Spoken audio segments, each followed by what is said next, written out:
Welcome to Fire Your Hiring Habits with John Mitchell. This is the place where we dive into the world of talent acquisition, explore the challenges of today's workplace, and discover what it takes to build a thriving and successful organization. Welcome back to my conversation with Sarah O'Hare, the global head of HR at Freudenberg Group, a diversified group of companies whose products include everything from housewares to telecommunications. We've been discussing her approach to diversity and inclusion that has resulted in a 32% increase in women in specialist and management positions at Freudenberg. Sarah, let's talk impact. How do you balance the need for diversity and inclusion with other business priorities such as profitability and growth? That's a really interesting question. And I have to say, particularly in the early years, we would hear periodically someone say, do you want me to run the business, service my customers, or work on D&I? And the classic answer is yes. Exactly. Yeah. The answer is yes. We want you to run your business. We want you to service your customers. This is not an or, this is an and. D&I. Exactly. And I think what differentiates really great companies from others is they're able to do a lot well. And so I don't think there's a one-size-fits-all answer that, diversity has to be the number one initiative. I would say, no, it's not. It's just that it's still an important issue alongside our customer centricity issue, alongside our sustainability efforts, alongside making money, innovating, doing research and development. I think really great companies fold all of those things in a way that doesn't topple them, but is, I would say, in line with where they are. And it's okay not to be all things to all people. I do think you have to layer in initiatives over time. John, clearly, when I started this effort, it was a one-woman show, and I'm not the chief diversity officer. We don't have one, but it was me deciding, okay, I need to take this initiative and move it forward. So there was a lot of work that I did independently, and now there's a community of people who are moving the needle. But I didn't start with that. It just came over time, and that might be something else I would suggest is be okay with the small initiatives. This is a long-term topic. It can't get solved in 1, 2, or 3 years if you really want systemic change. And so it's okay to meet yourself where you are, and I mean that as the company. Mm-hmm. But it's best, in my opinion, that you start somewhere and you evaluate continuously where you are. Some of the best advice I got was, Sarah, you're going to have resistance with this topic. That's just the kind of outcome that will happen, and you have to continue to move forward. Don't pay too much attention to the negative voices. It doesn't mean they're not important, but there will be resistance, and if I listened to all of that, I wouldn't keep marching forward. And I think persistence in spite of some resistance is really part of the recipe. Yeah, and I find it's an important piece of a corporate culture.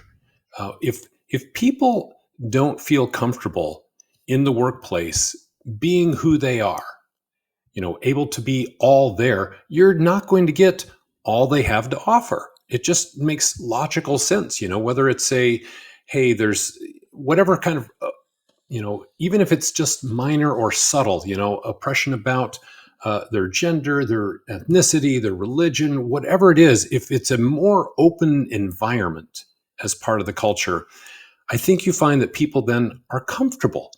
And if they're comfortable, the more comfortable you are at work and working with your peers and being fully who you are, the more you're able to contribute. And you see the benefits of that throughout the team because people are able to be all in, if you will. That's so true. What you're talking about is ultimately where it took me a few years to get to, but this whole concept of inclusion and how do you start creating a culture of inclusion. For me, after doing all of the research, what I chose to bring into our organization was the inclusion culture is where you're valued, you're respected, and you're heard. So I made it really simple. And That's great. inclusion for us starts there, and it speaks to this point about, can you show up as yourself? And I'm going to take you all the way back to the beginning of our discussion when you talked about, being a woman, and did I see any differences in my career? And, it's hard for me to see them. But as you were talking about that, I was going back to my 20-something-year-old self. And I remember, wow, might have been a bias against myself that, I didn't look like the typical corporate executive. And one thing I did, because I felt if I walked into a boardroom with a bubbly personality and blonde hair, I know I'm going back to the, 90s here, but I thought, I'm not sure I'm going to be taken seriously. Whether or not I was, maybe I got some subtle cues.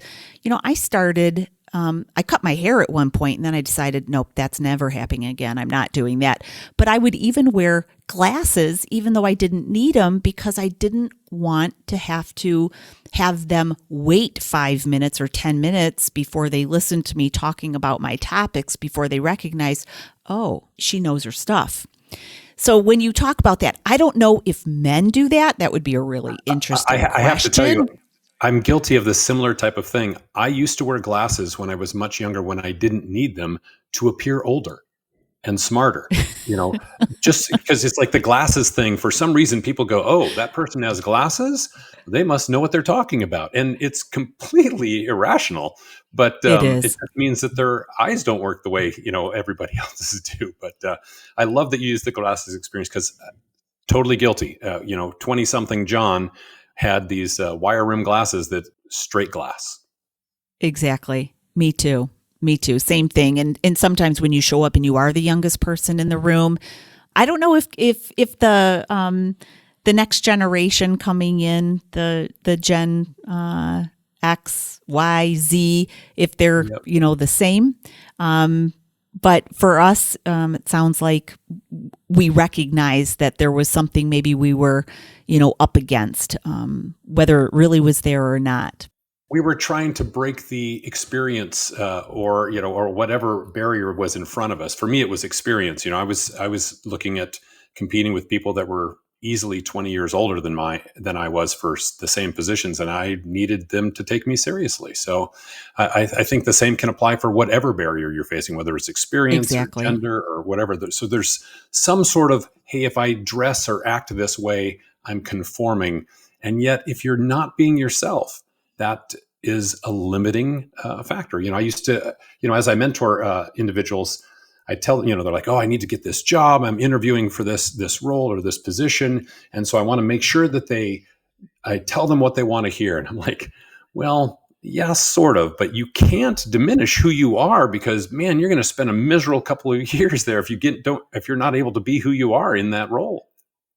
And I do think there's a difference. I think you can be your most authentic self and your professional self simultaneously.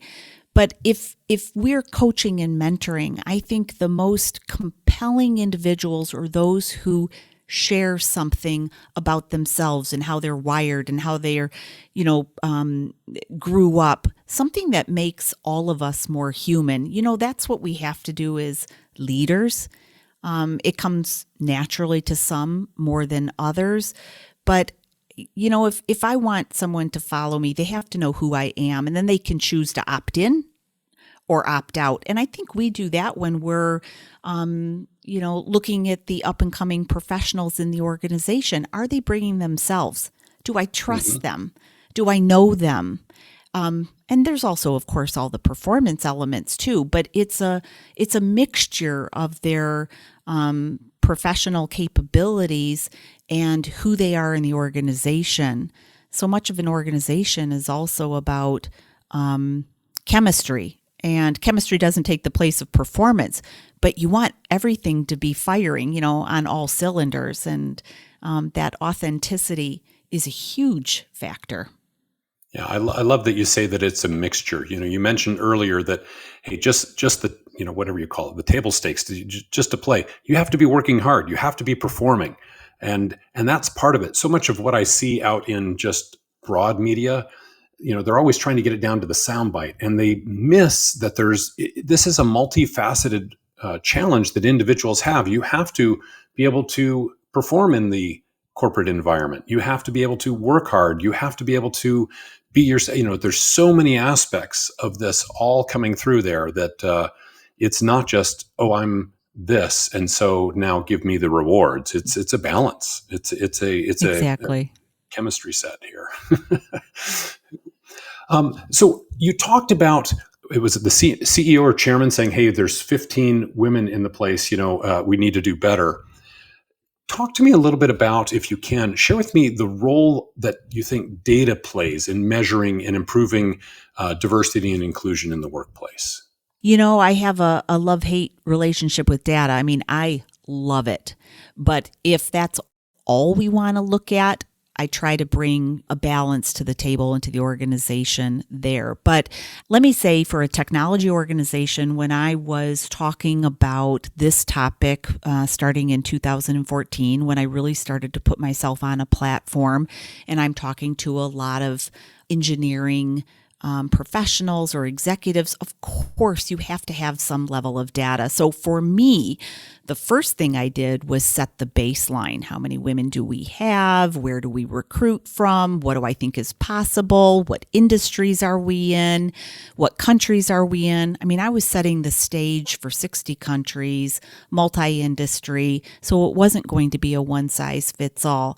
And I know to get through some of those barriers, for example, of the we can't find them, which we talked about earlier, I had to come to the table and say, here's where we are. But women are graduating in this country, in this country, in this country, at this, and this level. We can do better. We're below that. So it did start with data, but then it quickly had to emerge to action. And we decided to implement, 6 initiatives globally. That was how we moved forward. And I do measure, because in this particular case, we were going to make a difference with gender diversity. Why did we focus on that initially from the corporate level? Because we were the worst at that. We are good at lots of other things, national diversity, age diversity, but gender diversity.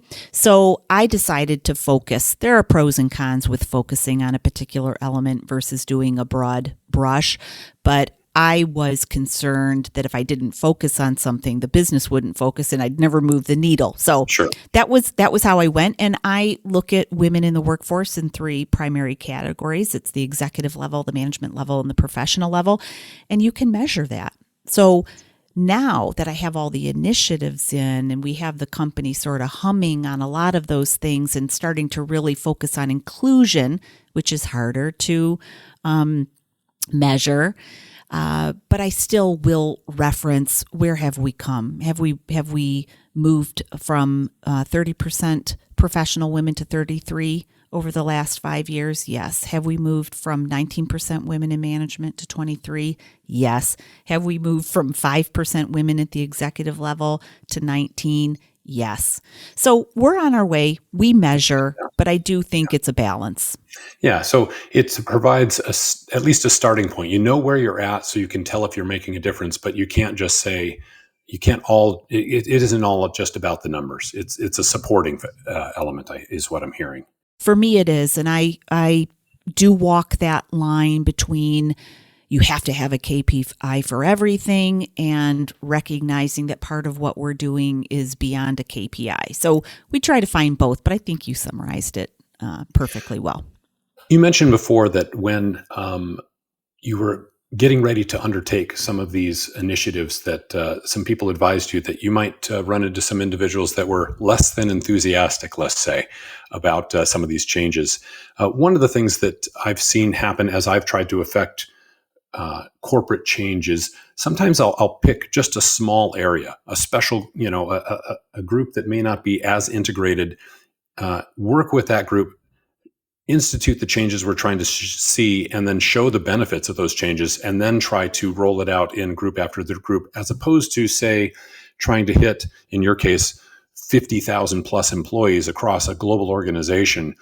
Do you find that sort of approach, or did you utilize that sort of approach, or were you trying to just say, okay, we're just going to start establishing policies broadboard across the entire playing field? Well, I would actually use a slightly different word for us than policies because we Okay. decided to implement levers or initiatives. And in this particular case, I didn't go in with a pilot program. Why? I mean, in our constellation, we have 11 different business groups. I have 11 different heads of HR, and everyone had to start rowing in the same direction. I mean, that's essentially the question I asked them. Should we all do this independently? Or should we go together? I left it up to them. I mean, frankly, if I take a step back, what I saw was inertia. People weren't doing anything, and they were afraid. They were afraid of doing the wrong thing, so things weren't moving. And that's when I brought a whole workshop together of the HR professionals, and we talked about what levers would really make a difference. And there were about 25. But again, that's when I asked, so what are we going to do? Are we going to go individually, or are we going to go together? And I think at the time, almost 10 years ago, people felt more comfortable going together because of the reasons that I just shared with you. So we opted to start on the 6. So for us, the pilot program was starting with just a few. I mean, we still went global, we still went wide, but we didn't try to solve the whole equation and use everything that could make a difference because we thought it just wouldn't be effectual. So I think starting in that way was akin to what you said, which is, well, we're going to start somewhere and then let's see, and then let's build in another initiative or maybe another focus area and see how that goes. So there was sort of a trial and a review. And every 2 years, we're doing that. Another assessment. Are we on the right track? Do we need to add something in? Do we need to move something out? And yeah, that has been successful, I would say, for us in our cultural context. Very good. Let me ask this final question as we wrap up our podcast here today. Share with us what your vision for the future of gender diversity or any diversity and inclusion in the workplace, and how we can work together to make this vision a reality. The vision would be that it would just become mainstream. I think it's probably 50 years from now, but how do we just keep moving forward towards the culture of inclusion? That would be my final thought, that if you work towards that, valuing, respecting, and hearing everyone, that the rest, not that will fall into place, but I think it will more easily come into focus. I do think we have to have efforts. I want to see an environment, 10, 20, 30 years from now where both my daughter and my son feel like they can come and exceed at their given passion. And I think we're on our way. That's great. Again, those 3 things were value, respect, and what was the third one? And to be heard. Yeah. To be heard. Valued, respected, and heard. I love that it's simple in that three simple words that we can remember that help people feel more included in any aspect that makes up us as very complex human beings, right? There's so many different things that make up who we are. Sarah, just really appreciate you taking the time today and sharing with our audience and helping us all just get a better grasp on what it takes to become a more diverse and inclusive organization as we go forward. It was absolutely my pleasure. And that wraps up this first episode of Fire Your Hiring Habits. If you've enjoyed the show, please take a moment to subscribe and receive notifications for new episodes. Also, if you could spare a minute, I would greatly appreciate it if you could leave a review to help others like yourself discover the show. Thank you, and I'll see you next time. This has been Fire Your Hiring Habits. If you want to empower your organization to reach new heights, go to johnwmitchell.com to find the techniques and tools you need to attract and retain the best team and boldly reimagine your workplace. Fire Your Hiring Habits with John Mitchell is a production of Forbes Books.